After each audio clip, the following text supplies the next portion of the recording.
வணக்கம் ப்ரோ. வணக்கம். இன்னைக்கு நான் ஒரு நாள் அணிலா இருக்கான்னு பார்க்குறேன். அணிலாவா? ஆமாம். சரி. ஓ, அது ரொம்ப கஷ்டமான காரியம். பட் ட்ரை பண்ணி ட்ரை பார்ப்போம். பண்ணுங்க. நம்மளால முடியறதில்ல.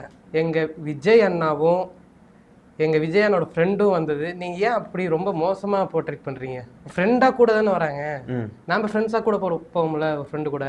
இப்போ போர்ட்ரேட் பண்ணுறதுன்றதை தாண்டி இது எல்லாத்துக்கும் மூல காரணமே விஜய் தான். ஃபஸ்ட்டு விஜய் வந்து இந்த விவகாரத்தை வச்சுக்கலாமே, விவகாரம் அப்படின்னு வச்சுக்குவோம். அதில் வந்து பார்த்தீங்கன்னா அவங்க வந்து கம்ப்ளைண்ட் கொடுக்குறாங்க. கம்ப்ளைண்ட் கொடுக்கும்போதே விஜய் வாயை திறக்கல. விஜயோட பல வாய்கள் வாய் திறந்துச்சு.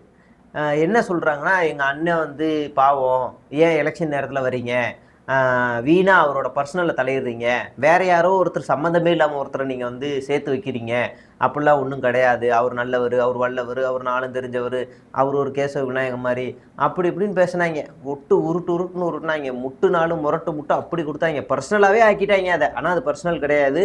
அது ஒரு பர்சனல் ரேஞ்சுக்கு ஒரு பிம்பத்தை கட் பண்ணி ஒரு மாதிரி ஒரு பெரிய கோட்டையை மாதிரி விஜயை காப்பாற்றுறக்க ஒரு அரணை கட்டி வச்சுருந்தாங்க. இந்த அரண் வந்து கரூர் சம்பவத்துலேயும் கட்டினானுங்க. அண்ணா பாவம், அண்ணா சாப்பிடாமல் இருப்பார், நேரம் அண்ணா தூங்காமல் இருப்பார், அண்ணனுக்கு வந்து போகாமல் பயில்சே வந்திருக்கும், அந்தளவுக்கு துக்கத்தில் இருப்பார், அப்படி பேசி பயங்கரமாக ரேஞ்ச் பண்ணானுங்க. அவ்வளோ பில்டப் பண்ணானுங்க. அப்புறம் ஜெயநாயகன் ரிலீஸுக்கும் அப்படி தான் பண்ணானுங்க. இப்போ இந்த விவகாரத்துக்கும் அதே மாதிரியே சூப்பராக பண்ணானுங்க.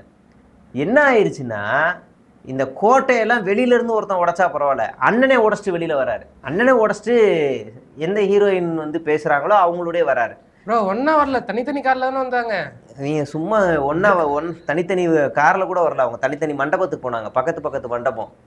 அது வேற இது வேற மண்டபம். அப்படி அந்த கலர் போட்டதான் ரெண்டு பேருக்கு எதர்ச்சியா வந்துச்சு. இவர் யதார்த்தமா வர, இவர் பதார்த்தமா விட்டு கொடுக்க, இதெல்லாம் கேட்டோம். இப்போ இவர் வந்து பார்த்துட்டு ரொம்ப எல்லாருக்கும் மனசு உடஞ்சிருச்சு. இப்போ திமுக காரவங்கெல்லாம் இதுக்கு வந்து அடிப்பாங்கன்னு நான் கவனிச்சுக்கிட்டு இருந்தேன். பார்த்தா விஜய் ரசிகர்களே அவங்கள அடிக்கிறாங்க. எல்லாம் திமுக வாங்கிட்டு இருக்கோம். யார்? விஜய் ரசிகர்களே வாங்கிட்டாங்களா கடைசியில்? அவ்வளோ வாங்கி அடிக்க ஆரம்பிச்சிட்டாங்க. அதில் இவன் இருக்கான் பாருங்க, அந்த பையன் மைக்கிள்னு ஒருத்தன், அவனாம் கண்டா மெனிக்கு கத்துறான். எவ்வளோ கேவலமாக பேச முடியுமோ அவ்வளோ உச்சத்துக்கு போயிட்டான். அவன் வந்து ஒரு டியர் ஊபிஸ், இன்னைக்கு ஒரு நாள் நாங்கள் அடிக்கிறோம், நீங்கள் ரெஸ்ட் எடுங்க அப்படின்னு சொல்லிட்டு அவன் போட்டு பொழக்கிறான். அவன் எக்ஸ்ட்ரீம் போயிட்டான். அதாவது நாம் வந்து அவனை மனைவியாக இருந்தால் தோள் மேலே கை போட்டிருப்பார், காதலியாக இருந்தால் கை கோர்த்து நின்றுப்பார். விஜயோட விரல் கூட த்ரிஷா மேலே படலை. அந்த வீடியோவில் அவர் சொக்க தங்கம்டான்னு ஒருத்தன் முட்டை கொடுத்தான். அதுக்கு கீழே அசிங்கமான கமெண்ட்ஸு விர்ச்சுவல் வாரியர்ஸே அவனை கேள்வி கேட்டு விட்டாங்க. அப்போ நம்ம வலைப்பேச்சு அந்தரன் இருக்கார்ல, அவர் விஜய்க்கு எதிராக போடுறாரு. நாளை சனி பெயர்ச்சி, இன்றே அறிகுறி அப்படின்னு அவரும் போடுறாரு. அப்புறம் இந்த மைக்கிள் பற்றி தான் நம்ம நிறைய பேசணுமே. நல்லா கல்யாண சாப்பாடு சாப்பிட்டு நிம்மதியாக தூங்குறியான்னா விஜய் நான் டேக் பண்ணிட்டு, ஆனால் எனக்கு தூக்கம் வரமாட்டேங்குது, ஏன்னு தெரியலை அப்படின்னு அடுத்த போடுறான். அப்புறம் அவன் என்ன செய்கிறான்னா, ஒருத்தரையாக பேச ஆரம்பிச்சிட்டான். இந்த ஆக்டர் ஸ்ரீராம்னு ஒருத்தர், ஸ்ரீமான்னு ஒருத்தர் இருப்பார். இந்த காஞ்சனா படத்தில் அண்ணனா வருவார்.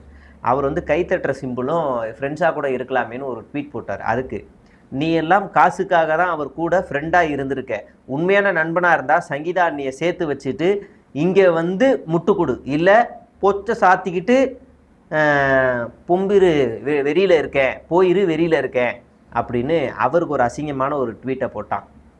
அடுத்து உனக்கு மரியாதை அவ்வளோதான், செருப்பு பிஞ்சிரும் தற்கொலை நாயே அப்படின்னு சண்முக பிரியான்னு ஒரு தாவேக்க ஐடி மைக்கில் திட்டுது. அதுக்கு மைக்கில் கேட்குறாரு, இப்போ நீ பேசுகிற மாதிரியே நான் பேச ஒரு நிமிஷம் ஆகாது, ஆனால் வேணான்னு பார்க்குறேன், ஓடிடு அப்படின்னு அவங்களுக்குள்ளேயே அடிச்சுக்க ஆரம்பிச்சிட்டாங்க. நம்ம இதில் தலையிடணும்னு அவசியமே இல்லை. அவங்களே வந்து எக்ஸ்ட்ரீம் லெவலுக்கு போக ஆரம்பிச்சிட்டானுங்க. இந்த பாண்டான்னு ஒருத்தன் சுற்றிக்கிட்டு இருப்பான்ப்பா. அவன் வந்து ஓபிஎஸோட சொம்பாக இருந்தான். அப்புறம் திடீர்னு பார்த்தா இபிஎஸ் வந்து ஒரு கடவுளாக வணங்கிட்டு இருந்தான். விட்டா ஈஸ்வர பக்கத்தில் எடப்பாடிக்கு ஒரு சிலையை வச்சுருப்பான். அந்தளவுக்கு சொல்லிக்கிட்டு இருந்தான். அப்புறம் திடீர்னு விஜயோட வாயாக மாறினான். அவன் அந்த ஸ்டாலின் மரியா இந்த மாதிரி ஊடக பொறுக்கிகள்லாம் என்ன செஞ்சாங்கன்னா, நடுவில் விஜய்க்கு புரோக்கர் வேலை பார்த்தாங்க. விஜய் வந்து தனியாக நின்னா சாத்தியம் இல்லை, ஆனால் விஜய் வந்து ஒரு கூட்டணி வச்சாருன்னா ஒரு எழுச்சி உண்டாகும் பார்த்தாங்க. ஆமாம், நீங்கள் வந்து எடப்பாடி கூட கூட்டணி வைங்க, ஏன்னா ஒரு எடப்பாடிக்கு ஊழல்னாலே என்னன்னு தெரியாது, சொக்க தங்கம், அவர் கூட கூட்டணி வைங்க, ஏடிஎம்கேவோட கூட்டணி வச்சாதான் உங்களுக்கு நல்லதுன்னு ஸ்டாலின் மரியா, சோனியா அருண்குமார், இந்த பாண்டா, இன்னும் ஒரு 2-3 பேரெல்லாம் கிஷோர் கேஸ்வாமி எல்லாரும் இப்படி போட ஆரம்பிச்சிட்டாங்க. நம்ம டவுட் வந்துச்சு, ஓஹோ இவங்க புரோக்கர் வேலை பார்க்குறாங்கன்னு. அப்போ அது பெருசாக எடுபடலை.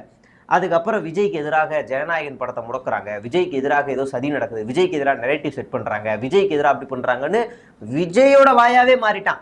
விஜயோட செக்யூரிட்டி கூட அவ்வளோ விசுவாசமாக இருக்க மாட்டார். இவன் அவ்வளோ பாண்டா அப்படி ஆயிட்டாப்புல.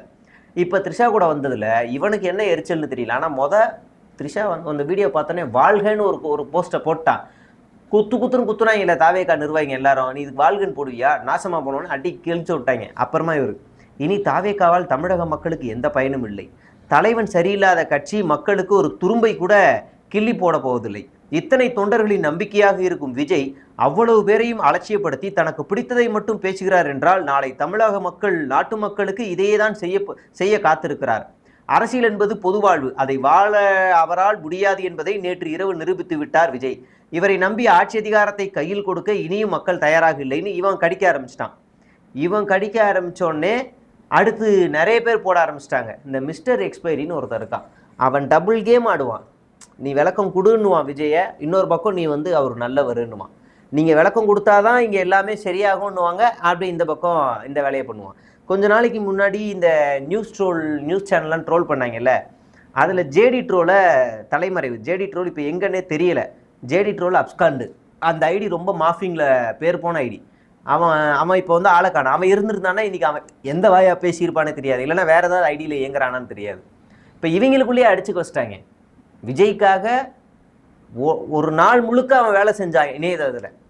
ஒரு நாள் முழுக்க வேலை செஞ்சவன் எல்லாத்தையுமே ஒரு அதிருப்தியில் ஒரு கோவத்தில் அவனை தள்ளி விட்டுருக்காரு விஜய். அட்லீஸ்ட் அவங்கள்ட்டையாவது ஒரு விளக்கம். நம்ம ஒன்றுமே எதிர்பார்க்கல. அதாவது நீ பெண்கள் பாதுகாப்புன்னு பேசுகிற, பெண்களுக்கு இங்கே பாதுகாப்பு இல்லை, நான் வந்தால் பாதுகாப்பு கொடுப்பேன், உங்கள் அண்ணனா உங்கள் அண்ணியா உங்கள் நொண்ணியான்லாம் நீ பேசிட்ட, ரைட்டு. அப்போ நீ சுய வாழ்க்கையில் ஒழுக்கமாக இருக்கணும். உன்னுடைய மனைவியே உன் மேலே புகார் கொடுக்குது, வெளியிலேருந்து யாரும் கொடுக்கல, வெளியிலேருந்தோ உனக்கு முன்னாடியே யாரும் கொடுக்கல. பிம்பம் திமுக பிம்பம்னு நீ சொல்கிற. அப்போ உனக்காக ஃபைட் பண்ணி குரல் கொடுத்து உனக்காக அவ்வளவு முட்டு கொடுத்தாங்க. ஈவன் அவங்க போஸ்டெல்லாம் பார்த்தா தெரியும். நான் என் குடும்பமே என்னை கேள்வி கேட்டுச்சு, எங்கள் அம்மாலாம் கூட கேள்வி கேட்டாங்க என்னடா இது அப்படின்னு. அப்போ கூட நான் முட்டு கொடுத்து நான் ஸ்ட்ராங்காக நின்னேன். விஜய் அப்போல்லாம் போக மாட்டார், அண்ணியை கைவிட மாட்டார், நான் அவ்வளோ ஸ்ட்ராங்காக நின்னேன். கடைசியில் பார்த்தா நீ இப்படி செஞ்சிட்டியே அப்படின்னு தன்னை நம்பின அப்பா அம்மாவையும் விட்டார், மனைவி குழந்தைகளையும் விட்டார், இப்போ தொண்டர்களையும் தூக்கி குப்பையில் எரிஞ்சிட்டார். இதுதான் விஜய். சிம்பிளாக சொன்னால் இதான் விஜய். இப்போ இவ்வளோ அக்கிரம அநியாயத்தையும் பண்ணிட்டு நான் மகளிர் தினம் கொண்டாடுறேன், நான் பெண்கள் பாதுகாவலன் வாங்க அப்படின்ட்டு அதில் பாருங்க. நாளைக்கு பாருங்க விஜய் அண்ணாவோட அப்பா அம்மா எல்லாருமே வருவாங்களே. வருவாங்க. நீங்கள் சொல்லிட்டீங்க விஜய் அவங்க அப்பா அம்மா விட்டாங்கன்ட்டு, நாளைக்கு வருவாங்க பாருங்க. வருவாங்க. அவங்க எங்கே இருப்பாங்க அப்படின்னா மேடையில் ஒரு காட்சி பொருளாக சும்மா ஒரு சாங்கியத்துக்கு, அதுக்கு எல்லாத்துக்கு காரணம் ஒரு ஜோசியக்காரர். விஜய் ஒரு ஜோசியக்காரரை சொல்லுவார், இந்த திசையை நோக்கி நீங்கள் மேடை அமைக்கணும், இந்த திசையை நோக்கி நீங்கள் பயணம் பண்ணணும், இந்த திசையில் இருக்கிற இடத்துல தான் நீங்கள் மாநாடு நடத்தணும்னு அவன் எழுத்தி விடுவான். இத்தனை மணிக்கு தான் வெளியில் போகணுன்னுவான். எல்லாத்தையும் கேட்டு தான் நடத்துவார். பெற்றவர்களை கூட வைத்து கொண்டால் உங்களுக்கு யோகம் பிறக்கும்னு சொல்லியிருப்பாங்க, உடனே கூட வச்சுப்பாங்க. அவ்வளோதான் வித்தியாசம், வேறு எதுவும் கிடையாது. இப்போ அவர் பழைய வீடியோலாம் ட்ரெண்ட் ஆகிட்டே இருக்குது. அப்பா அம்மாவை நான் கூட வச்சுருக்கணும், அப்பா அம்மா சொன்ன பொண்ணு தானே கல்யாணம் பண்ணா, ஓடி போய் கல்யாணம் பண்ணணும், அப்பா அம்மா பொண்ணை கல்யாணம் பண்ணிட்டு அப்பா அம்மாவை கூட சந்தோஷமாக வச்சுக்கிட்டா லைஃப் நல்லா இருக்கணும். அவர் பேசின வீடியோலாம் வைரல் ஆகுது. அப்போ பிற்போக்கு அது. இப்போ அவர் இன்னொரு இதில் சொல்லுவார், தமிழ்நாட்டு கலாச்சாரம் பாரம்பரியம் ஒருவன் ஒருத்திக்கு தான், நீங்கள் எப்படி ஃபாரினுக்கு வந்துட்டால் தமிழ்நாட்டு கலாச்சாரத்தை எப்படி கொச்சப்படுத்துவீங்க, தயவுசெய்து டிவோர்ஸ்லாம் பண்ணாதீங்கன்னு ஒரு படத்தில் அட்வைஸ் பண்ணுவார். ரொம்ப இருப்பாங்க அதில். அதுவே பிற்போக்கான கருத்து தான். இந்த ஆள் தான் பிற்போக்கான கருத்தெல்லாம் டிவியில் சொல்லிட்டு வந்தான். இப்போ இந்த ஆளுக்கு இது பேக் ஃபயர் ஆகுது. ஒரு செடியில் ஒரு பூ தான் பூக்கும், அது ஒரு தடவை பூத்துருச்சுன்னா இன்னொரு தடவை பூக்காது அப்படிங்கிறது. காதல் என்ற ஒன்று அது கடவுள் போல, அது உனக்கும் எனக்கும் தெரியும் ஒரு வார்த்தையை போடுறது. இந்த மாதிரி பிற்போக்கான விஷயத்தை எல்லாத்துலேயும் உறவு முறையோடு சேர்த்து வச்சு பேசிட்டு இன்றைக்கி இந்த ஆளே அதை மீறும்போது எல்லாமே பேக் ஃபயர் ஆகுது. எல்லாமே பேக் ஃபயர் ஆகுது. நீ உண்மையிலேயே முற்போக்கான ஆளாக இருந்திருந்தனா உனக்கு இதை எப்படி ஹேண்டில் பண்ணணும்னு தெரிஞ்சிருக்கும். எதுவுமே தெரியாத ஒரு தற்குறியாக இருக்கிறனால தான் எப்படி ஹேண்டில் பண்ணுறியா உன் தலையில் நீயே மண்ணை வாரி கொட்டிக்கிறீங்க. சரி, பார்த்தீங்கன்னா விஜய் அண்ணாவோட வண்டியை ஃபாலோ பண்ணிட்டு ஆக்சிடென்ட் ஆகுது. அது எங்கள் கட்சி விவகாரம். அது ஏன் நீங்கள் பேசுகிறீங்க? எங்கள் கட்சி விவகாரம் தானே, அது எங்கள் கட்சி பையன் தானே. நீங்கள் பேசி அதை ஒரு நியூஸ் ஆக்கி நீங்கள் உங்களுக்கு வாக்கு ஏற்றிக்கிறீங்களா? உங்கள் கட்சி பையனுக்கு இது வரைக்கும் நீங்கள் என்ன செஞ்சுருக்கீங்க?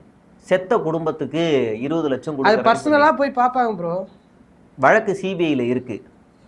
வழக்கு சிபிஐயில் இருக்கும்போது விக்டீம்ஸாக இருக்கிறவங்கள தனி அறையில் போட்டு அடைச்சு எமோஷனல் பிளாக்மெயில் பண்ணியிருக்காரு விஜய். அது எப்படி சரியானது?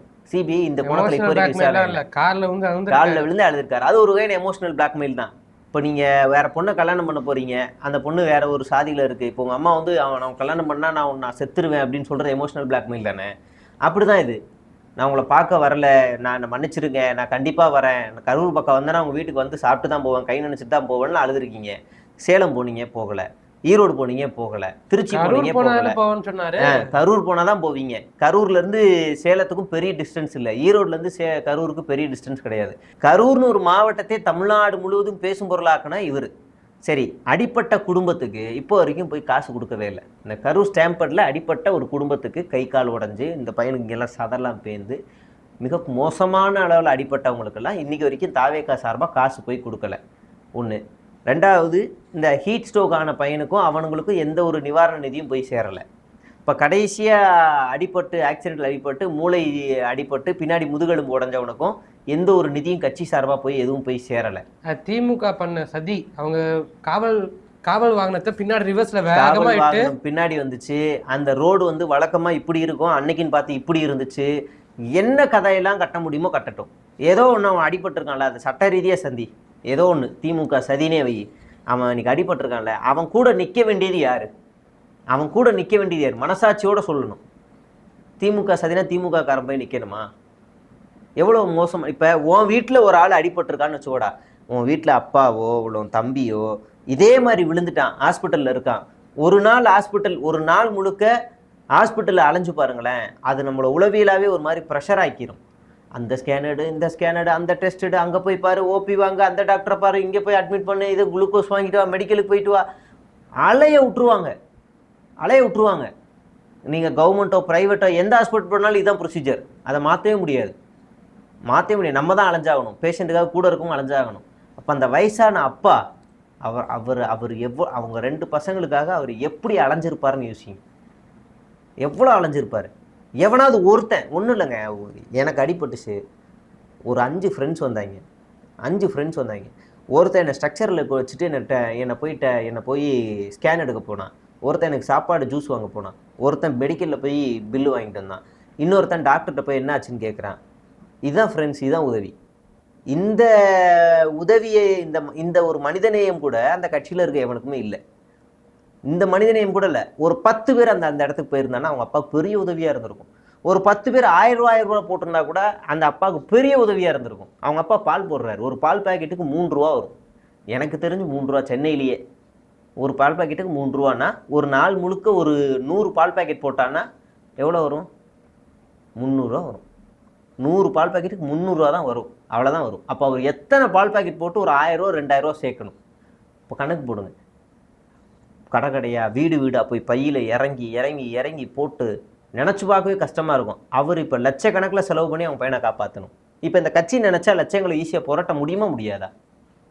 முடியும். அது ஏன் தமிழ்நாடு அரசு செய்யல? நிவாரணம்னு ஒன்று தந்திருக்கலாமா? எல்லாத்துக்கும் நிவாரணம் தர தமிழ்நாடு அரசு இந்த பையனுக்கு மட்டும் ஏன் தரல? அப்போ இனிமேல் நான் வர ஜெயிச்சதுக்கு அப்புறமா தமிழ்நாடு அரசுகிட்ட ஒரு கோரிக்கை வைக்கிறோம். என்னென்னா, தாவேக்காவுக்குன்னு நிதி பட்ஜெட் தனியாக ஒன்று ஒதுக்குவோம். எப்படி விவசாயத்துக்கு எல்லா துறைக்கும் தனித்தனியாக நிதி ஒதுக்குறாங்களோ தாவேக்காவுக்குன்னு ஒன்று ஒதுக்குவோம். தாவேக்காவில் கூட்டத்திற்கு உயிரிழந்தவர்களுக்கு இவ்வளவு கோடி, அடிப்பட்டவர்களுக்கு இவ்வளவு கோடின்னு சொல்லி ஒரு நிதியை ஒதுக்கி ஒரு பட்ஜெட் தீர்மானமும் நிறைவேற்ற சொல்லுவோம். அப்படி வேணா பண்ணுவோம். அப்போ தான் இவங்க மெச்சுக்குவாங்கன்னு நினைக்கிறேன். லூசு பசங்களா, உன் கட்சிக்காரங்க வந்தாங்கன்னா நீங்கள் தான்டா நல்லா பார்த்துக்கணும், நீங்கள் தான் நல்லா பார்த்துக்கணும். ஒரு அரசு இல்லை, நம்ம ஒரு அரசு கேட்குறோம். பாஜக கூட்டத்திலையும் அதிமுக கூட்டத்திலையும் நாம் தமிழர் கட்சி கூட்டத்திலையும் இல்லை பாமகவிலையோ இல்லை வேற ஏதோ ஒரு அரசியல் கட்சி கூட்டத்தில் இறந்தவங்களுக்கு அரசு எப்படி வந்து முன்னிறுத்து செய்யும். அப்போ ஏன் கரூருக்கு மட்டும் தந்தீங்க? எப்படி கரூருக்கு மட்டும் நிவாரணம் தந்தீங்களா? கரூரில் ஒட்டுமொத்தமாக நடந்த ஸ்டாம்பேடு அது. அதுக்காக அரசு வந்து மொத்தமாக கொடுக்குது. இந்த ஒருத்தர் 2 பேருக்காகலாம் வந்து பண்ணுறோன்னா அது தனிப்பட்ட விஷயம். உங்களுக்கு அது தனிப்பட்ட விஷயம். அதை நீங்கள் போய் அங்கங்கே போய் நின்று நீங்கள் போய் கொடுக்குறதெல்லாம் எல்லா கட்சியிலுமே ஏதாவது ஒன்று நடந்துக்கிட்டே இருக்கும். அதை சரி பண்ண வேண்டியது அந்தந்த கட்சியோட பொறுப்பு. தான் கட்சிக்காக வரவங்களுக்கு தான் கட்சியிலேருந்து தான் எல்லாருமே செஞ்சாகணும். மொத்தமாக ஒரு ஸ்டாம்பேட் நடக்குது அப்படின்னா அரசு தான் முன்னாடி வந்து எல்லா வேலையும் பார்க்கணும். நீங்கள் ஸ்டாம்பேடுக்கு வந்து அந்த கட்சிக்காரனே தூக்கிட்டு போவானா ப்ரைவேட் ஹாஸ்பிட்டலுக்கு? அவன் ஓடிட்டாங்க. அவன் இல்லை, கரு ஸ்டாம்பேடுக்கு ஏன் கொடுத்தான்னு கேட்குறீங்கல்ல. ஒருத்தன் கூட அடிப்பட்டவனை அந்த கட்சிக்காரன் தூக்கிட்டு போய் ஆஸ்பத்திரியில் சேர்க்கலை, எவனும் சேர்க்கலை, எல்லாம் ஓடிட்டாங்க. 27,000 பேர் கணக்குப்படி ஒரு நாய் கூட அந்த இடத்துல இல்லை, ஒரு நாய் கூட இல்லை. அப்புறம் யார் வந்து பார்க்கணும்? அரசு அப்படியே செத்துட்டுன்னு விட்டுடலாமா? சரி போப்பா உன் கட்சிக்காரனை விட்டான்னு செத்துட்டுன்னு விட்டுடலாமா? அப்படி விட முடியாது. வாங்கன்னு தூக்கிட்டு போனால் எல்லாம் 10,000 15,000 வேலைக்கு போகிறவன், 10,000 15,000 வேலைக்கு போகிறவன். அந்த செல்வராஜ்ன்ற ஒரு குடும்பத்தை சேர்ந்தவர், அந்த அந்த அந்த அவன் தானே செல்வராஜனை ஏமாத்துனது. அந்த சின்ன பையன் வந்து இறந்ததுக்கு அவன் பிரிஞ்சு போய் 6 வருஷம் கழிச்சு வந்து ஏமாத்துறான் இல்லையா? இப்போ இன்னொருத்தர் மனைவியை இழந்துட்டு அவர் தனியாக பாதிக்கப்பட்டு தனியாக இருக்கார். அவர் பார்க்கவே கஷ்டமாக இருக்குது. இன்னும் எத்தனை குடும்பம், கர்ப்பிணி பெண், எத்தனை குடும்பம், ஒரு டெஃபண்டம் ஒரு பொண்ணு குடும்பத்தை எழுந்துட்டு அழ கூட முடியாமல் கதறிட்டு இருக்கு. இன்னைக்கு நம்ம கண்ணு முன்னாடி இருக்கு. விட்டுட்டு ஓடுன நாய்ங்க நீங்கள் தமிழ்நாடு அரசு எப்படா குறை சொல்லுவீங்க? நம்ம திரும்ப அவங்களை செருப்படுத்த அடிச்சு கேட்கணும். இப்போ தமிழ்நாடு அரசா முன்னாடி வரும். ஒரு கூட்டமே இப்படி இருக்கேன்னா இப்போ அவங்க தான் வரணும். இந்நேரம் பாஜக அரசாங்கம் இருந்தால் என்ன பண்ணியிருக்கோம்? இதே மாதிரி ஸ்டாம்பேடு உத்தரப்பிரதேசத்தில் ஒரு சாமியாரை பார்க்கறதுக்கு வீட்டுக்குள்ளே போனாங்க. பர்மிஷன் வாங்கின எண்ணிக்கை வேற, ஆனால் உள்ள கூடுன எண்ணிக்கை பல பேர் லட்சக்கணக்கில் உள்ள கூட்டாங்க. எல்லாரும் கரு ஸ்டாம்பேடில் எல்லாம் செத்துட்டாங்க. எப்படி தெரியுமா தூக்கிட்டு போனாங்க? குப்பை வண்டியில் அள்ளிட்டு தூக்கிட்டு போனாங்க பாடியை. குப்பை வண்டியிலையும் லாரிலையும் தூக்கி போட்டு அந்த பாடிகளை தூக்கிட்டு போனாங்க. டாக்டரே இல்லை. 400 பேஷண்ட்டுக்கு ஒரு 2-3 டாக்டர் இருந்தாங்க. எப்படி பார்க்க முடியும்? அப்போ அந்த அரசாங்கம் எதுவுமே பண்ணலையே. அந்த அரசாங்கம் பாதிக்கப்பட்டவங்களுக்கு எதுவுமே பண்ணல. இந்த அரசாங்கம் பண்ணியிருக்குன்னா நீங்கள் இந்த அரசாங்கத்தை தூக்கி வச்சு கொண்டாடணும். உத்தரப்பிரதேசம் மாதிரி நம்மளும் விட்டுடலாமா? நம்ம மக்களை விட முடியாது. இந்த மக்களுக்காகவும் தான் இந்த அரசாங்கம் இயங்குது. அதனால இந்த அரசாங்கம் செஞ்சுதான் ஆகணும். என்னதான் இந்த ஸ்டாம்பேட் பண்ணதே கவர்மெண்ட் தானே. கவர்மெண்ட் ப்ரூஃப் இருந்தால் எடுத்துட்டு வரும். நடுவில் ஆம்புலன்ஸ் வராமல் இருந்தால் ஸ்டாம்பேட் நடத்துருக்காது. ப்ரூஃப் எடுத்துட்டு வர சொல்லுவோம். எத்தனை மணிக்கு எத்தனை ஆம்புலன்ஸ் வந்துச்சு, இவர் மேலே எப்போ செருப்படுத்த அடிச்சாங்க, இவர் எப்போ அங்கேருந்து வந்தார், எப்போ எத்தனை மணிக்கு போனாருன்னு எல்லா டேட்டாவோட கவர்மெண்ட் கிட்ட இருக்கு. உன் பின்னாடி 72 ட்ரோன் கேமரா இருக்கு, உன் வண்டிக்கு முன்னாடி ஒரு கேமரா இருக்கு, உன் வண்டிக்குள்ள ஒரு கேமரா இருக்கு, உன் பசங்க எல்லார் கையிலையும் செல்போன் இருக்கு, எல்லாரும் வீடியோ தான் எடுத்துக்கிட்டு இருந்தாங்க. அப்பனா உன்கிட்ட கோடான கோடி ஆதாரம் இருக்கு, லட்சக்கணக்கான ஆதாரம்னு வச்சுப்போம். அந்த ஆதாரத்தெல்லாம் நீ தான் ரிலீஸ் பண்ணணும். எல்லாம் சிபிஐ இருக்கு. எப்படி ரிலீஸ் பண்ணுவாங்க பாருங்க. நீ ரிலீஸ் பண்ணியிருக்கணும். இந்நேரம் விஜய் எப்படி ராகுல் காந்தி மாதிரி ஒரு எல்இடி டிவியில் போட்டு ஓட்சுவரின்னு போட்டு ரிலீஸ் பண்ணாரோ, இங்கே பாருங்க நம்ம இந்த நேரத்துக்கு தான் கரூருக்குள்ளே உள்ளே வரோம். இங்கே ஒரு டிஎஸ்பி நிப்பாட்டுறாரு பாருங்க. அவர் பாருங்க, இவர் தான் நம்மளை வந்து எச்சரிச்சாரு. அப்படியே உள்ள இருந்த கேமராலையும் அது பாருங்க. அப்புறம் உள்ள போற இந்த டைமிங்கை பாருங்க, கூட்டமே இல்லை பாருங்க. வேணுங்க நீங்க பாருங்க, இங்கேருந்து தள்ளுறாங்க பாருங்க, இங்க பாருங்க, இங்க வெட்டுறாங்க பாருங்க. இந்த கேமரால இருந்தா இப்படி நீ வெளியிட்டு இருக்கணும்ல, உன்கிட்ட தான் ஆதாரம் இருக்குல்ல, வெளியிட வேண்டியதானே. போய் டெலிட் பண்ணிட்டோங்கிற கால் சாட்டை டெலிட் பண்ணிட்டோங்கிற எவ்வளோ பெரிய திருட்டு பயலா இருப்ப. இந்த கூட்டத்தை இன்னமும் இந்த அப்பாவி தொண்டர்கள் நம்புறாங்க. கொன்னதை மட்டும் இல்லாம அந்த கொன்ன பழியை வேற மேல தூக்கி போட்டு நாடகம் ஆடிக்கிட்டு இருக்கானுங்க. விடுங்க, இன்னைக்கு வரைக்கும் ஒத்துக்க மாட்டானுங்க. நான் லேட்டா போனோம். டே நீ லேட்டா போல சீக்கிரம் போனேன். அந்த ஸ்டாம்பேடே விஜய்னு ஒருத்தர் வந்ததுனால தானே. அப்ப ஏதோ ஒரு வகையில விஜயும் காரணம் இல்லை. செந்தில் பாலாஜி பேரை சொன்னதுனாலதான். செந்தில் பாலாஜி பேரை சொன்னதுனாலதான். இப்போ ஒருவேளை இவங்க திருவண்ணாமலை நடந்துச்சுன்னா ஏவா வேலுன்னு இருப்பாங்க, கன்னியாகுமரி சைடு நடந்துச்சுன்னா மனோ தங்கராஜ் அப்படின்னு இருப்பாங்க, இல்லை மதுரையில் நடந்துச்சுன்னா பிடிஆர்ன்னு இருப்பாங்க. இப்படி ஒவ்வொரு ஏரியாவுக்கும் ஒரு ஆளை பிடிச்சிப்பாங்க. திருச்சியில் நடந்துருந்துச்சுன்னா கே நேருன்னு இருப்பாங்க. யாராவது ஒருத்தர் பிடிச்சிப்பாங்க. அப்போ இவங்களுக்கு தேவை அங்கே அதுதான். அவங்களுக்கு தேவை அதுதான். சரி, இப்போ திருச்சியில் மறுபடியும் கூட்டம் நடந்துச்சு. நீ என்ன ஒழுக்கமாக இருந்தீங்களாடா, நீங்கள் என்ன ஒழுக்கமாக வந்துட்டு போனீங்களா? அதே அக்கப்போர் அதே ஸ்டாம்பேடு கிட்டத்தட்ட ஸ்டாம்பேடாக மாறி இருக்கும். அப்போ திருந்தாத ஒரு அயோக்கிய ஜென்மமாக இருக்கானுங்க. விடுங்க, இவங்க எல்லாம் unfit to politics, unfit to ஃபேமிலின்னு கூட சொல்லலாம், தப்பே கிடையாது. எதுக்குமே தகுதி இல்லாத ஒரு நபர்களை வச்சுக்கிட்டு தமிழ்நாட்டை கைப்பற்ற போகிறோம், பெண்களுக்கு பாதுகாப்பு கொடுக்க போகிறோம்னு ஒரு மகளிர் விழா மாநாடு வேற.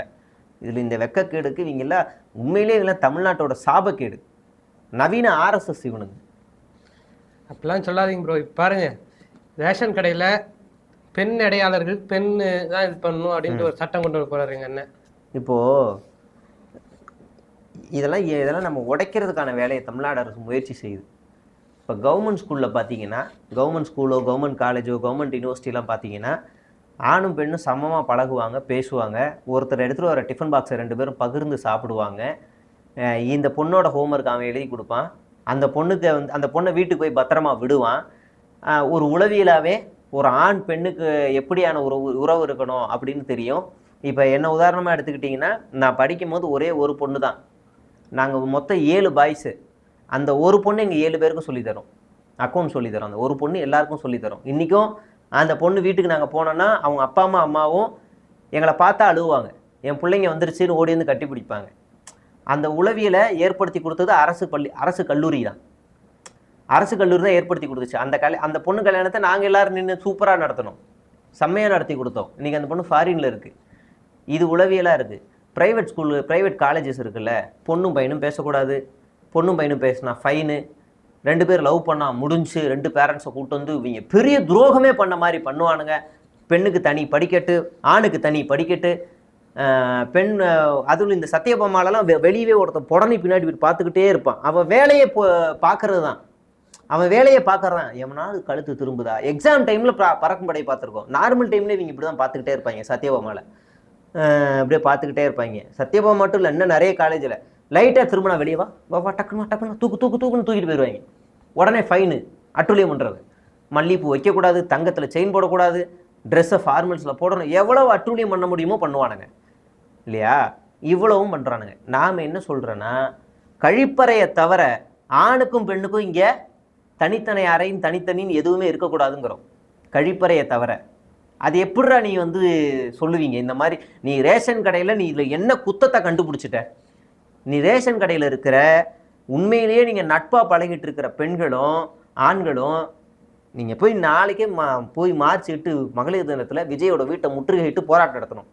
எங்களை எப்படிடா நீ எங்கள் மேலே நீ எப்படி எங்களை அவதூறு பரப்பு? நீ எப்படி எங்களை தனித்தனியாக பிரிக்கணுன்ற இது என்ன மனநிலை? முதல்ல ஆணும் பெண்ணும் ஒன்றா இருக்கக்கூடாது, ஆண்னா ஆண் மட்டும் இருக்கணும், பெண்ணா பெண் மட்டும் இருக்கணும். என்ன மனநிலை? நீ மொட்டை பையனாக இருக்கனால நீ எல்லாரையும் அப்படி இருக்குன்னு நினைக்கிறியா? அப்படிதான் கேட்க தோணும். என்ன மனநிலை இது? எங்கள் அண்ணன் மொட்டை பையன் இல்லை, அண்ணி கூட தான் இருக்காங்க. அதுக்கு இன்னும் தெரியாது, நமக்கு அஃபிஷியலாக தெரியாது. இது என்ன மனநிலை? இதுதான் பெண்ணியம்னு உனக்கு யார் சொல்லி கொடுத்தா? இதுதான் பெண்ணியம் யார்? அதனால தான் உன் மாநில அளவில் எந்த பெண்கள் நிர்வாகிகளும் இல்லாமலே இருக்காங்களோ. பேருக்கு மட்டும் அறிக்கையில் மட்டும் பெண்கள்னு சொல்லிக்கிட்டே இருக்கிற. மாநில அளவில் புசியானந்த் ரேஞ்சுக்கோ, இல்லை அருண்ராஜ் ரேஞ்சுக்கோ, இல்லை ஆதவர்ஜனா ரேஞ்சுக்கோ, ராஜ்மோகனோ, லயலாமணியோ, ரமேஷோ, இந்த புதுசாக பாய் ஒருத்த வலிச்சு வகுடெடுத்து வரன அட்வொகேட் ஆகட்டும், இல்லை ஃபெலிக்ஸ் ஆகட்டும், எல்லாருமே நல்ல ஆண்களாகவே வளர்ந்து வராங்களே. இவங்க ரேஞ்சுக்கு ஒரு பெண் நிர்வாகி கூட உங்கள் கட்சியில் வளர்ந்தே வரலையே. ஏன் வரல? உங்கள் கட்சியில் இருக்க ஒரு பெண் நிர்வாகி கூட டிபேட் ஷோவில் பங்கேற்கிறது இல்லையே. ஏன்? திமுகவில் டிபேட் ஷோக்காக பெண்கள் பங்கேற்கணும்னா ஒரு 10 பேரை சொல்ல முடியும், அதிமுகவில் ஒரு 10 பேரை சொல்ல முடியும், நாம் தமிழரில் 5 பேரை சொல்ல முடியும். அப்போ நீங்கள் அடுத்தடுத்த கட்சியில் எத்தனை பேர் வேணாலும் நம்மளால சொல்ல முடியும். உன் கட்சியில் மட்டும் எத்தனை பேர் இருக்காங்கன்னு உங்கள் கட்சியாளர்களுக்கே தெரியாது. நீ எப்படி பேசுவ அப்படின்னு நம்ம திரும்ப கேட்போம். நாளைக்கு பாருங்க அறிவிப்பாரு. என்ன அறிவிப்பாரு? திமுக ஏற்கனவே நடைமுறையில் வச்சிருக்கிற திட்டங்களை அறிவிப்பாரு, இல்லைன்னா சாத்தியமில்லாத திட்டங்களை கொண்டு வந்து அறிவிப்பாரு. என்ன இருந்தாலும் நாளை கழிச்சு அவர் டவுசர் அவுத்து உட்கார வைக்க போறோம். நீ எல்லாம் எதுக்குமே லாய்க்கு இல்லை. நாங்க 10 வருஷத்துக்கு முன்னாடி தீர்மானம் போட்டோம், அதுதான் திமுக எடுத்து இப்போ அறிக்கை விட்டுருக்காங்க. ஆமா, 10 வருஷம். விஜய் குழந்தையா இருக்கும்போது குஷி படத்திலேயே அந்த கை சேர்ற மாதிரி ஒரு அப்பயே எழுதிட்டார் தீர்மானத்தை எழுதிட்டாரு. அரசியலுக்கு வரப்போறேன்னு சொல்லிட்டாரு. எப்படி நான் சொல்றேன் பாருங்க, திமுக கொடுத்ததுல கொஞ்சம் எக்ஸ்டெண்ட் பண்ணி கொடுப்பான் அந்த ஆளு. அப்பெல்லாம் இல்ல, இல்லைன்னா ஏற்கனவே இருக்கிறத தெரியாத மாதிரி கொடுப்பான். வேற எதுவுமே இல்லை. ஊப்பியை உள்ள வச்சுட்டு நாங்க எழுதுற தீர்மானம் எடுத்து ஒரு வாட்ஸ்அப் அனுப்பிச்சாரு திமுகக்கு. அப்ப அது ஆதவர்ஜனாவா தான் இருக்கும். இல்லைன்னா அவரை வெளியே அனுப்புங்க, அதுலயே எல்லாமே தெரிஞ்சிடும். சரி ப்ரோ, மீண்டும் அடுத்த டைம் பேசுவோம். நன்றி.